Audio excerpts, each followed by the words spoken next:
Знаете ли, че цветовете в детската стая са важни и могат да подпомогнат за детското развитие? Така може да подберете конкретни детайли в определен цвят, които да подсилят или подпомогнат даден аспект в детското развитие. Червено. Знаем, че червеният цвят засилва метаболизма и е много добър избор да включите като детайл, ако детето ви има затруднения с храненето, например. Може да бъде акцент на трапезната маса, подложка за хранене, чаша или прибор в този цвят. Оранжево. Ако детето ви е по-буйно и често има нужда да овладява своите емоции, то оранжевото не е добре да присъства в детската стая, тъй като повдига настроението и засилва активността.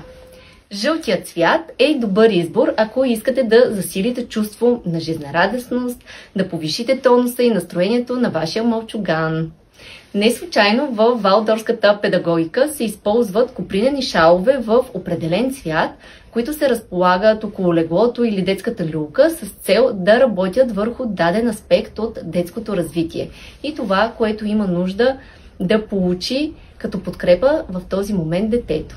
А как да проложите тези и други съвети на практика, а и как да бъде екологична и безопасна средата в детската стая, ще споделим съвсем скоро, защото подготвяме нещо по-голямо на тази тема.